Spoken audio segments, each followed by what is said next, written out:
Welcome back to Salt City Counseling, y'all. Once again, my name's Scott Carter. I'm a licensed therapist here in the beautiful state of Utah.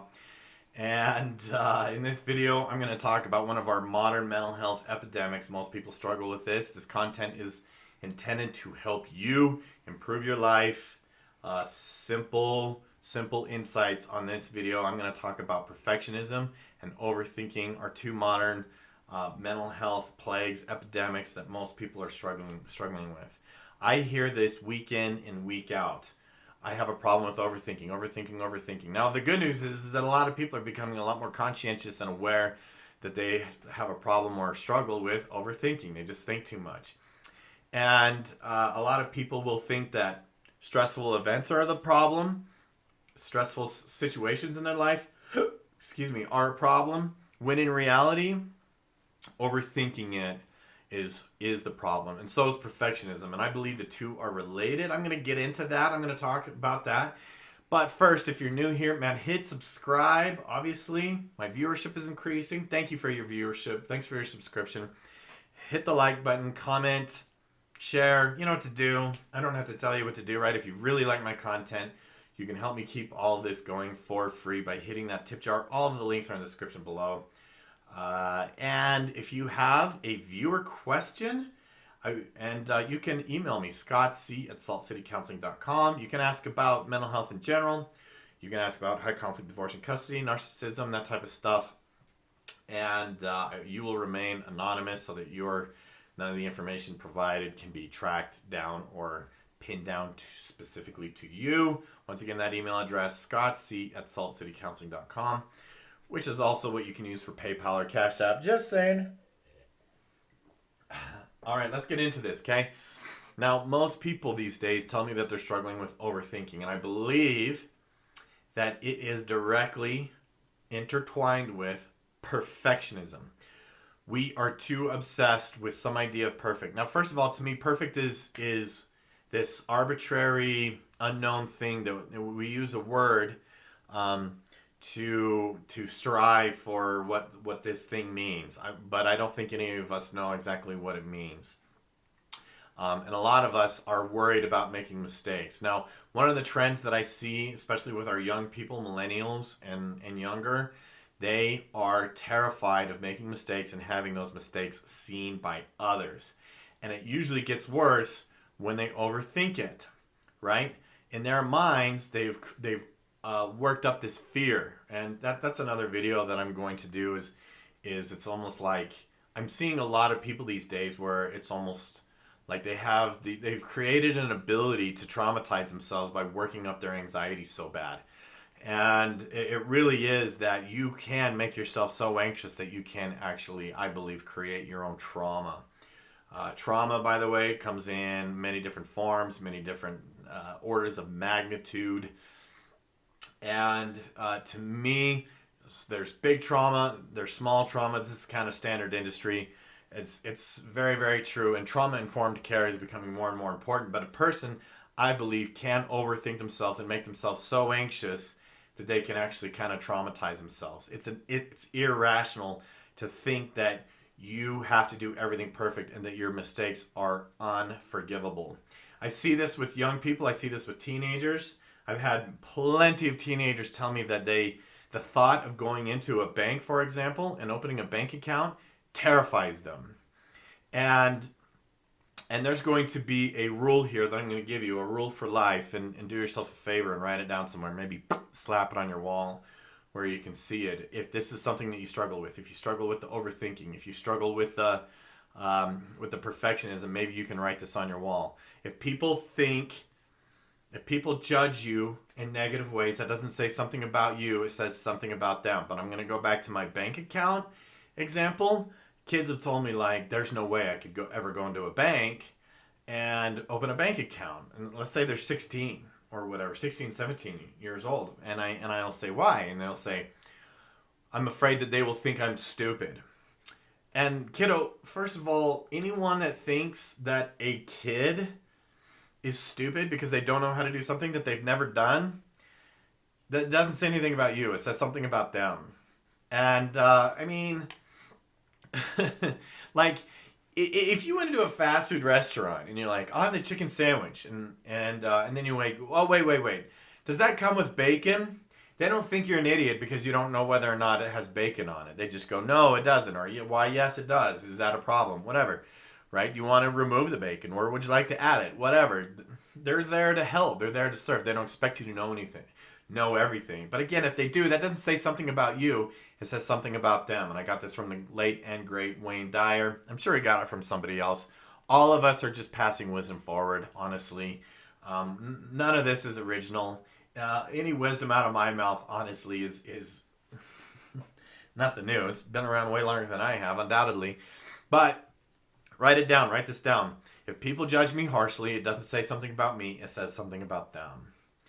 And for example, we see this, what I believe is like a normalization of narcissism. And essentially it's that the people that expect you to always do exactly the right things, exactly all the time, with no exceptions to the rule, those people are narcissistic. We should not defer to those people. But here's the thing, going back to the overthinking piece, everybody overthinks everything. And because I'm really into mindfulness, because I'm really into meditation, because I'm really into spirituality, and obviously I'm a clinician, I have a clinical background, I really believe that probably roughly 80%, at least, maybe more, of our thinking is unnecessary, is useless. People stress themselves out, for example, over things that's just not necessary. And I'm going to give an example with the perfectionism. I talk a lot about school. I'm going to give an example of this perfectionism and overthinking dynamic.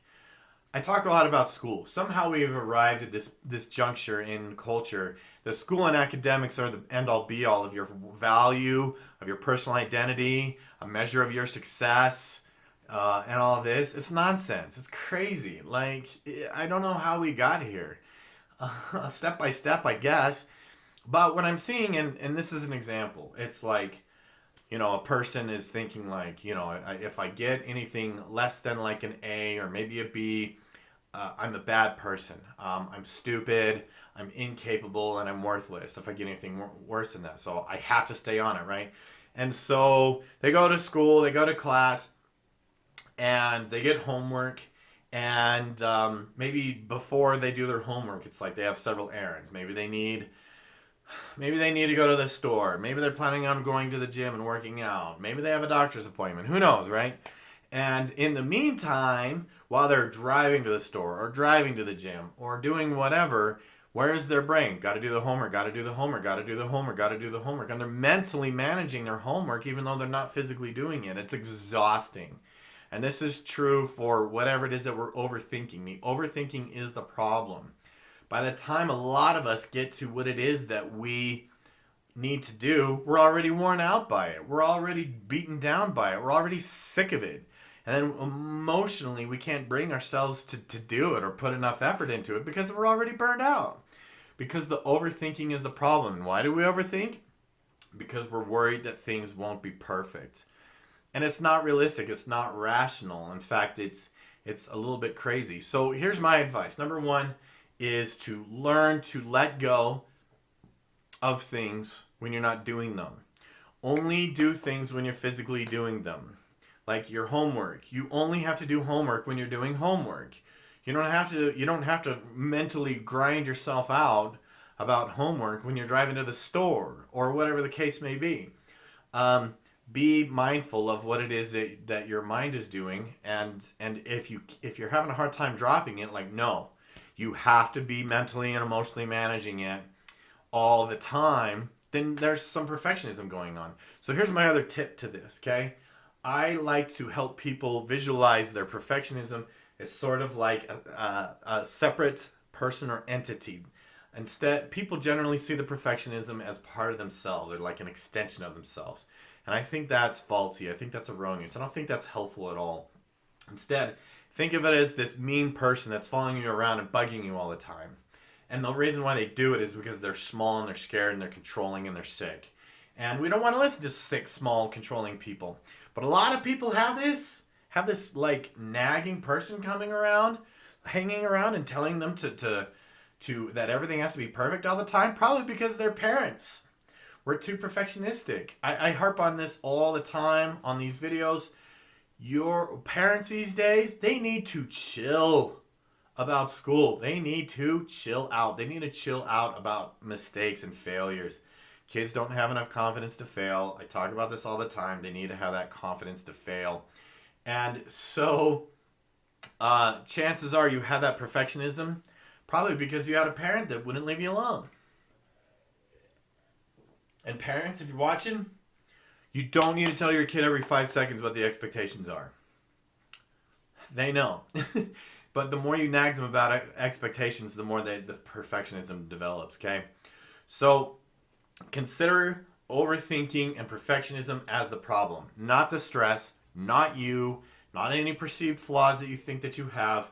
It's what your mind does, okay? And in psychology, in general, the belief is it's not events or situations that cause us stress or difficulty. It's our perception of those events or situations, okay? And I've said this to some people and had them get angry. I even had one kid, I think he was 15. Probably some autism there. He was pissed. That's absurd. Like, you're right. We should totally listen to 15-year-olds. One of us is thriving and one of us is falling apart. Which one has a better strategy? I mean, it's simple math, right? Simple math. It's so interesting to me. I talk about this all the time. Some human behavior perplexes me, and I cannot wrap my head around exactly why the people who have the greatest amount of dysfunction are the most hostile when you challenge those worldviews. It's something I don't understand. Anyways, thanks again for watching. Appreciate your viewership. Hit the subscribe button if you haven't already. Thanks again. See you in the next one.